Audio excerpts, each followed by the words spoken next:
Tinumba si veteran Romanian Sorana Cirstea sa straight sets, 7-5-6-4, diretso pasok sa quarterfinals ng WTA 1000 tournament. Boom! Yung dating underdog na natalo pa sa Madrid noong 2024, ngayon nagbalik na may galit at galing, turning heads worldwide. Conflict explode. Career pressure versus national duty. Si Alex, 20 anyos pa lang, lumalaban sa mataas na rango like world number 32, Cirstea na walang set na natalo sa huling 8 laban. Pero sa court, nag-green si Iela, mula sa heartbreak ng early breaks hanggang sa pagbalikwas. Yung crowd, parang nasa Manila, cheering wildly na halos magagulo, even mistaking points para sa kanya. Frustrating ang kalaban hanggang sa mag-complain pa. Yung defense niya, killer, pushing rallies longer, forcing mistakes mula sa experience. Yung emotion, mix ng nerbios at determinasyon, representing Pinoy grit laban sa international giants. Tennis scene nagulat. Yung informed Cirstea expected to cruise, biglang natumba sa lefty firepower at smart play mula sa Filipina rising star. Fans online buzzing with awe.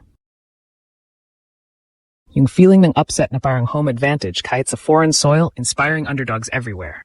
Yung momentum, from Paulini's scalp yesterday to this, Ala proving she's not just hype, building legacy sa WTA circuit, rallying hopes for Grand Slam runs. Pinoy pride surge, buhay na buhay ang suporta. Yung audience energy turning Dubai into virtual Araneta, pushing Alex beyond limits. Ito yung kwento ng from lost shadows to shining hope, reminding bansa na kaya nating makipagsabayan sa mundo. Legacy building, one smash at a time.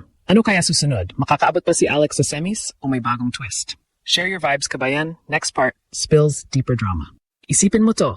Yung mga court sa Dubai parang nag-iingay, puso natin tumitibok ng mabilis, buong Pinoy community nakapikit sa screen kahit madaling araw. Si Alexandra Ala, ating 20-year-old fighter, nagbigay na naman ng malakas na suntok. Straight sets na panalo laban kay Sorana Cirstea, 7-5-6-4. Boom! Mula sa dating rematch na parang revenge mission, naging malakas na statement victory na nagpainit sa buong mundo. Yung kwento ng laban, pure drama talaga. First set, sobrang tense. Si Ala nagbalik mula sa early pressure, pinigilan ng nerbios hanggang sa nakawin niya sa 7-5 after mga matitibay na palitan. Second set, mas matindi pa.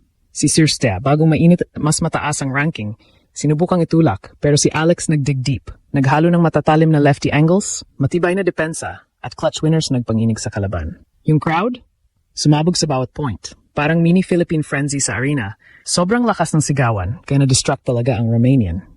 Yung energy, sobrang electric, parang nasa home soil kahit nasa disyerto. Online, sumabog ang reaksyon. Mula sa disbelief hanggang pure excitement.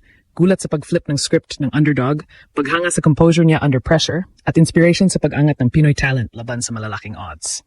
Emotional core, sobrang lakas. Career crossroads versus pangarap ng bansa. Pwede sanang sumuko si Alex sa bigat, past losses, ranking climb, endless travel. Pero instead, yung heartbreak naging gasolina ng hope. Yung Paulini upset kahapon, nag-build ng momentum. Yung panalong to, dagdag layer sa legacy.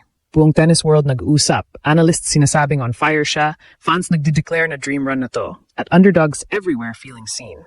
Pinoy pride, lumalaki ng todo, mula sa tahimik na suporta hanggang viral waves ng kaya natin to sa feeds. Yung feeling, mula sa national heartbreak, past near misses, hanggang renewed belief, pinapatunayan na kaya ng mga Pinay na mag-dominate sa elite stages. Lalong lumalim ang conflict. Susunod, kalaban si heavy hitter na Coco Gauff. Pressure tumaas, stakes sky high na. Pero si Alex, ginagawa niyang power yung sakit, isa-isang fearless swing. Legacy unfolding mismo sa harap natin. Paalala sa bawat kababayan na mula sa doubt, may darating na down. Sino ba talaga ang makakapigil sa kanya na ngayon? Makakaabot pa siya sa semis sa quarterfinal fireworks na to. I-spill niyo ang inyong fire reactions sa baba, mga Pinoy. Part 2 unleashes ang matchup breakdown at mas malalim na pride surge. Grabe, kababayan. Yung momentum ni Alexandra Ala ngayon, parang unstoppable train na tumatakbo pababa ng burol. Matapos yung epic upset kay world number 8, Jasmine Paolini, 6-1, 7-6, diretso siyang nagpatuloy sa round of 16 at tinumba ulit ang veteran na si Sorana Cirstea sa straight sets, 7-5, 6-4. Boom ulit! Yung dating rematch na may bad memory mula Madrid 2024, naging sweet redemption na nagpa-explosive sa buong tennis world. Laban details? Sobrang intense. First set. Pareho silang nag-grind. Si Alex nagbalik mula sa pressure points, pinigilan ng break attempts, hanggang sa nakasnatch siya ng 7-5 sa clutch moments. Second set naman, mas naging aggressive siya. Lethal lefty serves, sharp angles, at matibay na depensa na nagpahirap kay Cirstea na maghanap ng rhythm. Yung crowd sa Dubai, parang Araneta Coliseum na. Filipino fans sumisigaw ng todo, nagbibigay extra push na halos maramdaman mo yung energy kahit sa screen. Online reactions? Sumabog talaga. Gulat sa pag-flip ng script laban sa inform na kalaban, paghanga sa composure at fighting spirit niya under fire, at pure inspiration na nakikita ang Pinay star na lumalaban sa Giants.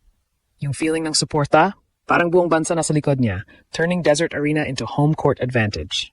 Emotional nucleus dito, from past heartbreaks, yung near misses, tough losses, at pressure na magdala ng bandera, hanggang sa renewed hope at legacy building.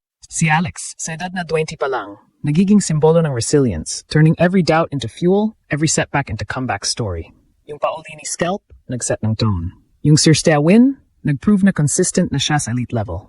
Global buzz, tennis fans nagde-declare na dream run to, underdogs worldwide nakaka-relate, at Pinoy pride, lumalaki ng todo. Mula sa tahimik na prayers hanggang viral cheers ng Let's Go at Proud Pinoy sa lahat ng feeds. Ito yung kwento na nagpapaalala. Mula sa shadows ng loss, may liwanag ng triumph na darating, rallying lahat na maniwala ulit sa kakayahan ng Pinoy sa world stage. Conflict escalates pa. Quarterfinals na, possible heavy matchup ahead, like potential versus top seeds. Pressure tumataas, pero si Alex, lalong nagiging fierce, transforming every challenge into opportunity. Legacy unfolding live. Isa-isang hakbang patungo sa mas malaking history. Makakayanan ba niyang ituloy ang hot streak hanggang semis o finals? Ano ang susunod na bomba? I-drop niyo ang inyong strongest predictions at feel sa comments, mga kababayan. Part 3 unleashes ang deepest pride wave at future implications. Grabe, mga kababayan, si Alexandra Ala ngayon. Parang nagiging unstoppable force na talaga. Mula sa back-to-back upsets. Paulini tapos Cirstea, nasa quarterfinals na siya sa Dubai WTA 1000 at yung dating underdog story. Nagiging full-blown legacy tale na. Yung fighting spirit niya, yung lefty magic, yung clutch plays under pressure. Lahat nagpapakita handa na siyang maging isa sa pinakamalaking Pinay stars sa tennis history. Emotional peak dito. From endless heartbreaks, tough losses, ranking struggles, sacrifices sa pamilya at bansa, hanggang sa ganitong moment ng pure triumph. Yung bawat panalo, hindi lang para sa kanya, kundi para sa lahat ng Pinoy na naniniwala na kaya nating makipagsabayan sa world elite. Yung global reactions, sumisigaw ng pride. Fans nagde-declare na dream run na to. Underdogs nakakakuha ng inspiration at buong Pilipinas nag-uunit sa suporta. Yung feeling, parang muling nabuhay ang pag-asa, mula sa shadows ng doubt hanggang sa liwanag ng possible Grand Slam breakthrough. Susunod na laban, malaking test na. Pero si Alex, lalong nagiging matapang, turning every obstacle into stepping stone. Ito yung kwento na nagpapaalala, Pinoy talent plus grit, world-class potential. Legacy na binubuo live, isa-isang hakbang patungo sa history. Makakaabot ba siya sa semis, finals, o mas malayo pa? Ano ang inyong ultimate prediction?